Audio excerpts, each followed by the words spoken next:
আপনার? চাষ করা খুব কঠিন ব্যাপার। চাষি চাষ করিয়ে যদি আপনি সার যদি 1 বিঘে বই লাগাতে যদি আপনার 20,000 টাকা সার লাগে, তাহলে কয় মন ধান আসবে? ও সারের সাথে তো মিল করে চাষ করার মতো নয় বর্তমান জামানায় যে অবস্থান। আর অনাবর সার দিতে, সারেও মনে হচ্ছে মেডিসিন কমা দিয়েছে নাকি আল্লাহ জানে, সারের তো মেডিসিন মনে হচ্ছে না কমা দিয়েছে। সারের মানে সারে সে পরিমাণ কাজ হচ্ছে না।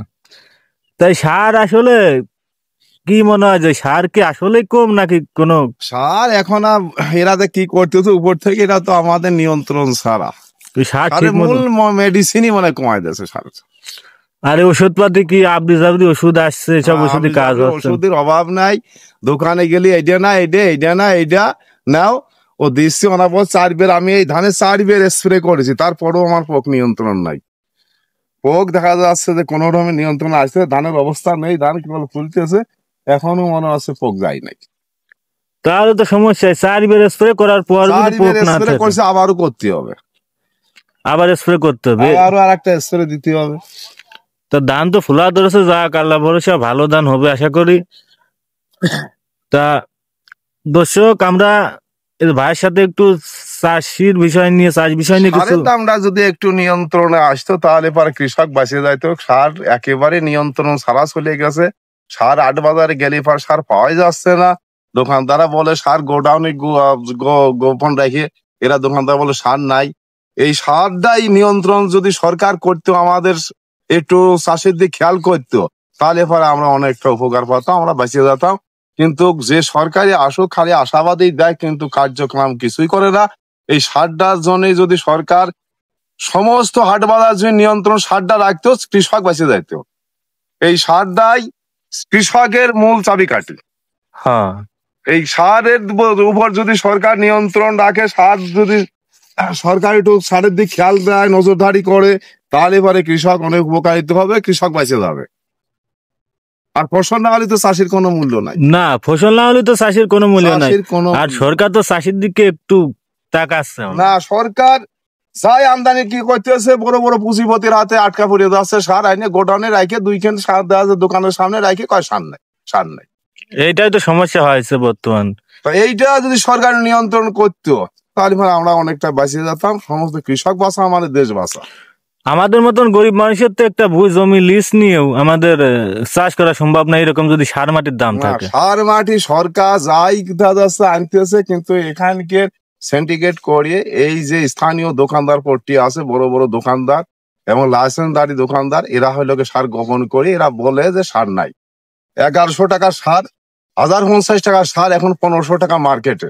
15 নিচে বাংলা সৌদি ড্যাব, 15 নিচে কোথাও পাওয়া যাচ্ছে না। এখন এক বস্তা ইউরিয়া আনবো 1400 1450 টাকা ইউরিয়ার বস্তা চাচ্ছে। আর মাঝে আসে 2 সপ্তাহখানেক হলো ওজেই নাই সার, এক বস্তা নিয়ে ভাঙা কয় কেজি ভাঙিয়ে নাও, আমার সার দরকার 2 খান দেওয়া আছে, ভাঙিয়ে 10 কেজি 15 কেজি করে বেচতে হবে। সার নাই, তাহলে তো বিশাল সমস্যা। সার না দিলে তো ফসল হবে না। সার না দিলে কোন রকম ফসল হবে না। এই আমি আশাবাদী যে কৃষক যদি সার যদি নিয়ন্ত্রণ রাখতে পারে সরকার, দেশের সমস্ত কিছু নিয়ন্ত্রণে চলে আসবে। শুধু সারটার নিয়ন্ত্রণ করতে পারলে, সরকার যদি একটু নজরদারি করে, এখানকে যে সরকারের কর্মচারীরা আছে, ঊর্ধ্বতনী কর্মচারীরা, এরা যদি একটু সারটা যদি নিয়ন্ত্রণ রাখতে পারে, সে হাট বাজারে ঘুরিয়ে যদি এরা দোকানদার পট্টিদের উপরে একটু দেখে টেকে ন্যায্য মূল্য যদি সার বিতরণ করতে পারে, বেচার নির্দেশনা করতে পারে, তো মানুষ বেঁচে যাচ্ছে। যাক, সরকার এখন যদি আমাদের কৃষকের দিকে একটু তাকায়, তাহলে কৃষকরা একটু বাঁচতে পারবে। কৃষক বাঁচা মানে দেশ বাঁচা। এক বাক্যে দেশ বাঁচা, কৃষক বাঁচা মানে দেশ বাঁচা। দেশের কোনো হাউখাও থাকবে না, কোনো দেশের কোনো বিশৃঙ্খলা ঘটবে না। কৃষক ঘরে যদি খাবার থাকে, মানুষটা সাথে ফুর্তির সাথে চলে ফিরে বেড়াতে পারবে। আর একটা জিনিস, যে ফসল আমরা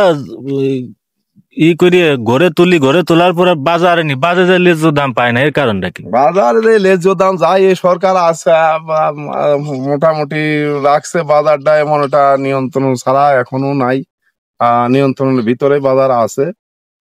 স্বাভাবিক যাই হোক, কৃষক নিয়ে গেলে পরে যায়, পাচ্ছে না পাচ্ছে, সরকারের এই বিষয়ে এটা দোষারোপ করানো যায় না। ও তার মানে এখন বাজার নিয়ন্ত্রণ মোটামুটি ভালো। বোঝা যায় এইরকম দেখা যায় বেশি পালি পারে কৃষকের মনে এটা বোঝে আসে মানে না। এখন যেরকম বাজার এরকম যদি কোনো ফসল বিক্রি করতে পারে তাহলে আপাতত কৃষক বাঁচতে পারে। কৃষক আপাতত বাস। তাহলে দর্শক আপনারা সবই শুনলেন, যারা এই ভিডিওটা দেখলেন সবার প্রতি অনুরোধ, ভিডিওটাতে একটা ফলো দেবেন, একটা লাইক, একটা কমেন্ট, একটা শেয়ার করে দেবেন। সবাইকে অসংখ্য ধন্যবাদ ভাই। আমার ভিডিওতে যারা যারা দেখতেছে তাদের উদ্দেশ্যে কিছু বলে যাও।